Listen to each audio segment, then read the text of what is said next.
But we have a lot in common in that we both love our country very much. All right, guys, we're jumping right into this. Any other questions? Somebody who didn't get a question? Kari Joe, you already had one. Anybody over here have a question? You already had one. Okay, Joe, I'll give you one more. So yesterday, police released initial information about the burglary, and you had a candidate for governor make unfounded allegations, Defamatory, about your campaign. At what point would you say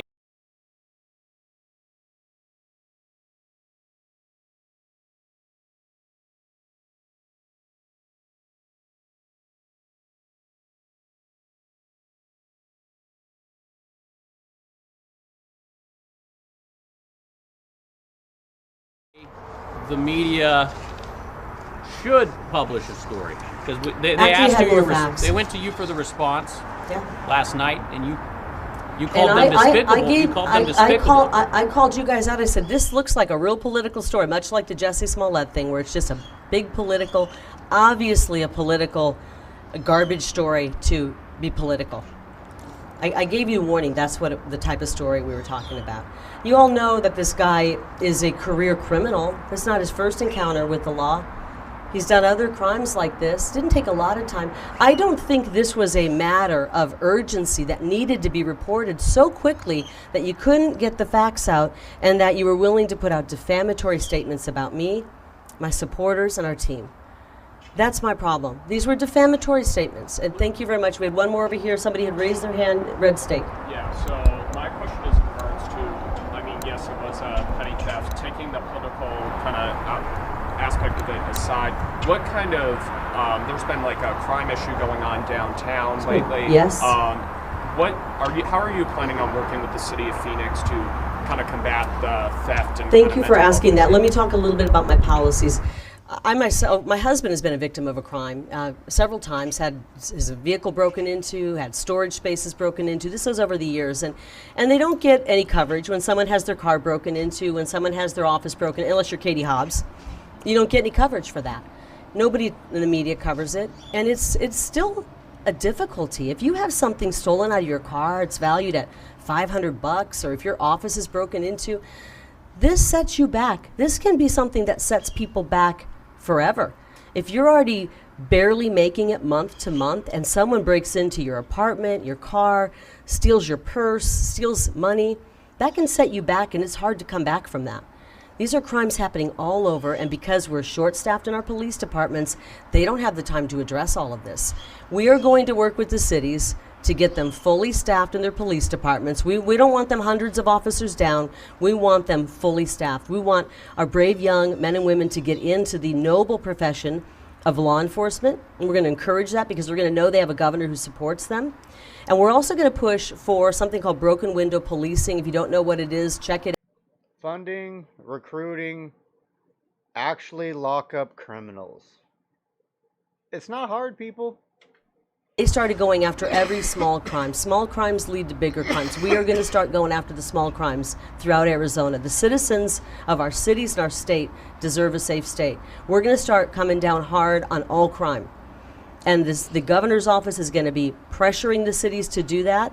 And we will work with the cities to help them implement that policy. But we demand our cities and our police come down on crime so that we have safe states, a safe state. And we don't have all these break-ins, burglaries, small crimes, medium-sized crimes. They lead to bigger and bigger crimes. And I'll tell you what, if a criminal knows they can get away with a small crime, they move on to a bigger crime and a bigger crime. And we're watching across this country as attorneys are letting murderers out. They're letting people who are doing time or who are accused of very serious violent crimes out. I'd like to have Abe actually talk about this because we got to make sure we're working together to come down on criminals and crime in this state. Do you want to say a couple words, Abe? Thank you for asking that question because too often the media has neglected this rise in crime that's happened in the past year. And a lot of it, if you look all across the country, you see this defund the police movement, which so many of you have supported, which our opponents have actually pledged to defund the police by taking the endorsement of a radical organization. So this is why it's so critical. When Kari Lake and me, we had that press conference last month, we received the top law enforcement endorsements from all over the state of Arizona, because law enforcement knows we're going to have their backs. Come January, we're not playing by the same old rules. We are. That's crazy. Is they did get the official endorsement, and still Katie Hobbs is running these bullshit ads with like these retired, I don't know, crazy liberal cops, I guess, talking about police support Katie. But she didn't get the endorsement. How is she able to run these? Her whole campaign's just a lie and a fraud. And you organize retail theft unit. You know, all those smash and grabs that we're witnessing across the country. So now the AG's office has jurisdiction because the county attorneys, they're overburdened, or some of them are Soros funded, and they're refusing to prosecute some of these basic crimes. Because I think right now society has turned into having criminals become the victims. Criminals belong in jail, not on our streets. Right. And both of our opponents support ending cash bail, right? We've seen what these policies have led to. They've led to misery, chaos, and death. And it's time we go back to common sense, and that's exactly what Kari Lake and myself offer. That's right. When we're talking about the relationship between governor, attorney general, cities, and mayor, KKA a couple of weeks ago was sitting a few feet away from you, and we called her socialist here. How do you intend to actually work with the mayors? Because we're used to relationships that are a little bit more jovial and work a little bit more hand in hand. Actually, when I called her a socialist, she chuckled. She probably agrees. Some of her policies have been very much socialist policies. So what does that look like come January? Come January, we're going to work together. I can work with anyone. I can work with anyone. And we're going to work with the city of Phoenix, and we're going to encourage them to start taking law and order seriously. We're going to help our police so that we want them to be fully staffed. We want them to be able to, we want them to support their police, and we want the city council to support their police. And I can work with her because I hope we have the same goal, that we care about the citizens. I care about the citizens of the state, and I hope she cares about the citizens of Phoenix. And if we both care about the citizens of our state and our city, then we should be able to work together to bring about safe streets. And I hope that she's willing to work with me to bring about safe streets. If not, we will be calling her out.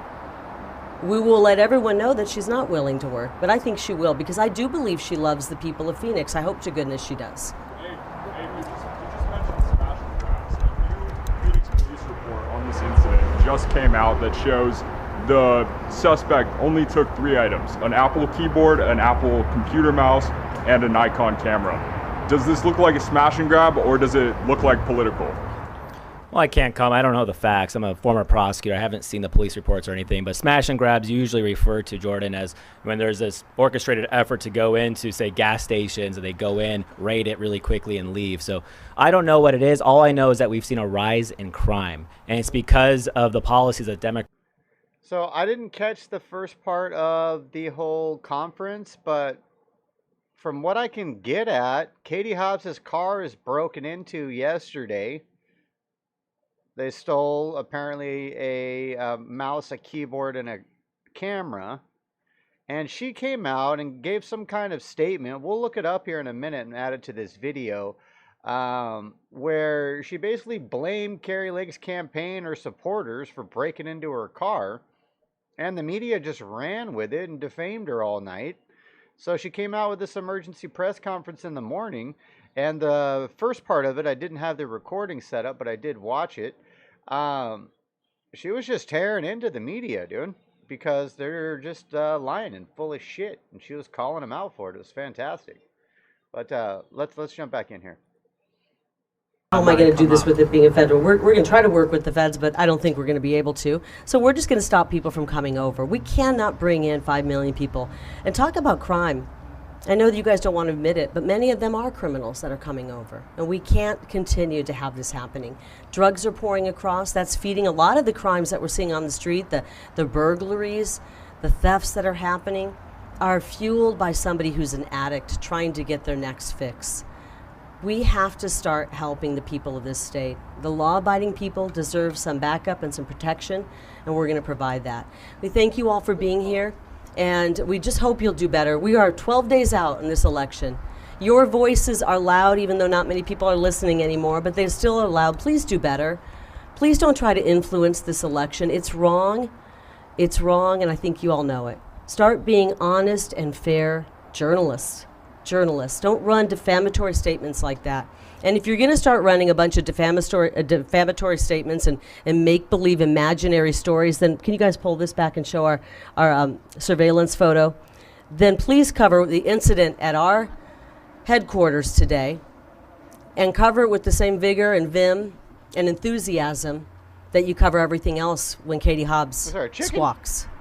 Thank you very much. I appreciate your time. And we'll see you guys, I'm sure, in the days. This is a big crowd.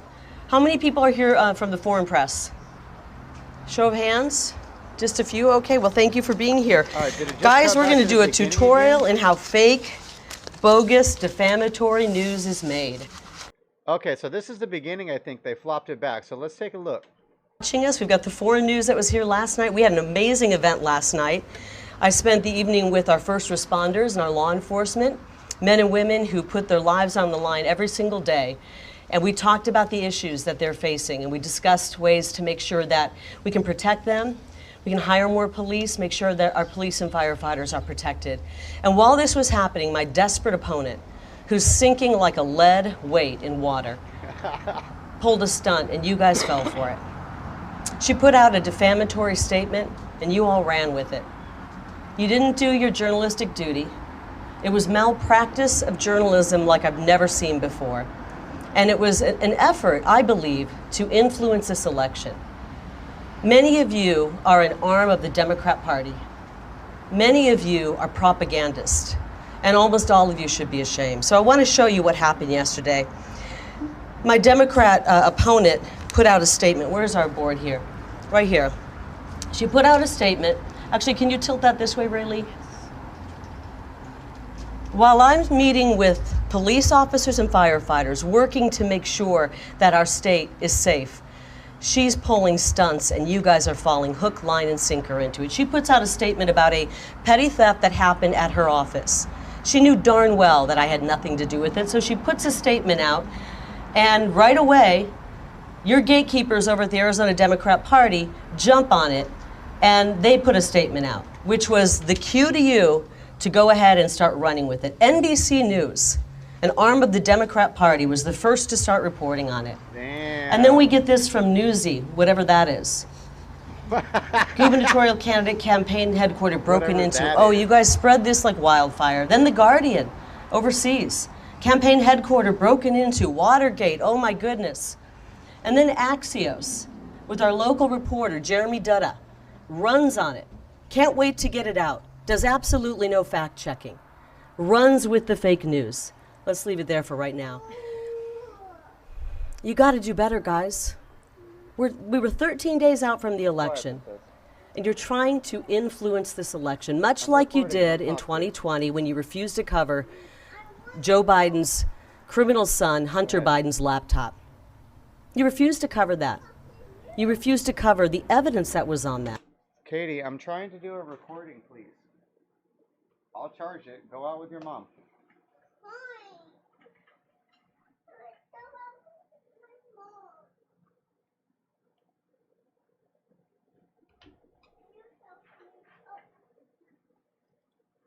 On NBC News all day, says GOP incites break-in at the campaign headquarters, Hobbs campaign headquarters. And look at the picture they picked. Thank you very much, Vaughn. Thank you, NBC. Look at this one. AZ Dem governor candidate Katie Hobbs blames GOP incitement for break-in at campaign headquarters. Again, MSNBC, an arm of the Democrat Party. Arizona Central runs with it. No fact-checking. You guys don't want to dig around. You just run defamatory statements.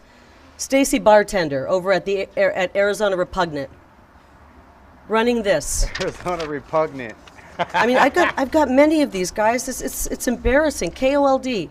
It's a direct result of concerned campaign lies of intimidation, blaming me for a break-in. Now, hopefully by now, you figured it out, but that's part of the plan. You don't care about the facts. You know the facts will come out later. You'll cover those once or twice, no big deal. But you'll cover the lie, you'll spread it around the globe over and over and over again. That is how fake news is spread. Yep. You will absolutely take a complete bogus story. You knew lies were in that. Well, I have a story for you. We had an incident this morning at our campaign headquarters. Now, I didn't go crazy and I didn't throw a bunch of statements out, but we had an incident where somebody was seen rummaging in our campaign office. And I have evidence to believe it may have been Katie Hobbs herself who was involved in this. And so I want you to take the same vigor you put into the story, the lies that were spread yesterday, and I want to make sure you guys, I saw last night, Fox 10 News, my old employer, wow, they actually did more to protect the criminal in this case. They blurred his face. They protected Katie Hobbs because they're carrying her water. And they defamed me. They put defamatory statements, lies about me. And the reason they did that is because this was the real news yesterday that none of you wanted to cover. We're 11 points up. You're in a frenzied panic because your chosen candidate is not winning. You didn't want to cover this, so you had to run with a completely garbage bullshit story. Shame on each and every one of you. Shame on you. Let's go. Now, we had an incident this morning at about 6:45 a.m. We have video, we have actually a photographic evidence of somebody rummaging through our campaign headquarters. And I believe it was Katie Hobbs, and I would like to show you that photographic evidence. I hope you'll cover this with the same vigor that you covered everything else. God. This is the chicken photo? Now, we're laughing. I know this is a joke, obviously, in case you didn't figure it out. But what I'm trying to tell you is it's a joke what you guys are doing in the news. And the world should know that you guys are not serious journalists when you cover this garbage. Shame on you for trying to change the election results. I know, Joe, that your eyes hurt over there and you're too cool for school. Joe Dana doesn't even want to pay attention over here with 12 News, one of the worst instigators of fake news in town. This is the kind of garbage. This is the kind of garbage you guys spread. When I get to the questions, I will, Joe. But let me tell you, this was the real news yesterday, guys. 11 points up. Not a darn one of you covered it. I'm sure Fox 10, when they got the results of their poll, were shocked. They barely covered it as well. And it's really disappointing. And here's the story. It's Katie Hobbs' proposals and ideas that will have more crimes like this happening. It's not a joke when someone gets broken into. I know many people, we've been victims of crime. And we're going to see a lot more crime with Katie Hobbs' policies. Her policies to defund the police, to not support the police. Yep. She doesn't back our police. Yep. She actually denounces our police in order to get Planned Parenthood money. She voted against condemning rioters. The kind of policies Katie Hobbs is going to push on the people of Arizona is going to be so damaging. It's going to increase crime. And I hope that you guys will start covering some of her nonsense California-type socialist policies that will have us swimming in crime. And with that, I will take questions. If you have a question about this incident, I'd be happy to take them. I'm going to start over here with the Gateway Pundit. Thank you, Kari. So, as you know, this is another dishonest strategy from Katie Hobbs. It's actually a conspiracy theory, what they blame you of peddling. So we recently found out that Katie Hobbs and her sister, her twin sister Becky, they tried to help you in the primary. Apparently they were donating to Republican Trump-endorsed candidates, and they were doing this because they know the media is so hard on you guys. Can Arizona trust Katie Hobbs or the fake news media? Well, we can't trust the fake news media, and we know that Hobbs isn't going to win because her policies are terrible. She's way down in the polls, and without these guys working on her campaign, she wouldn't have any good press out there. Obviously, her sister, I heard, voted for me, her twin sister, so she's smarter than Hobbs, than Katie Hobbs. And I did hear some video that, I don't know who put it out, of her talking about this plan, and she sounds much more articulate than Katie Hobbs herself. Maybe she should have run. Because Katie Hobbs, sure enough, is a coward. She refuses to debate. She disrespects the people of this state by refusing to debate. She's willing to make up complete bogus stories. She knew that I had nothing to do with that break-in, and yet she perpetuated that lie. You guys all fell for it, and she knew you'd fall for it. Next question. Joe Dana. Let's go with Joe Dana, 12 News, who's so tired he can't even pay attention. As we reported, Katie Hobbs' suggestion that you had something to do with it yesterday was unfounded. She had no evidence. Did you have evidence last night to suggest this was a Jussie Smollett case, that somehow she staged it? I think you know what I was saying last night. I was pointing out that the media loves to run with these bogus stories that hurt conservatives. And they do it. No, let me answer. If you ask the question, let me answer. The media loves to run with bogus stories that hurt conservatives. And let me give you some examples. You love to smear Republicans. It's what you guys make your money off of. Thankfully, no one's watching you. Look what you did to Kyle Rittenhouse. You smeared him. Look what you did to Nick Sandmann, a teenage boy. You smeared him with no evidence. Same type of stuff, Joe. Same type of stuff. You smeared. Did you have evidence to suggest I had it evidence, was yeah. staged? I didn't say it was staged. I said it was a Jussie Smollett type story, a political story meant to hurt conservatives. And I did have evidence that was the case. You know why? The evidence I had was I had nothing to do with it, and I knew that. You did the same thing, shame on you, with Kyle Rittenhouse, Nick Sandmann. You spread Russiagate bullshit stories for 3.5 years and divided this country. Russiagate bullshit. Thank God your ratings are in the toilet. All right, That's so exactly we pretty much caught up to where we are. We did the last part first and the first part last, but we got it in there. So that is the next Arizona governor, Kari Lake.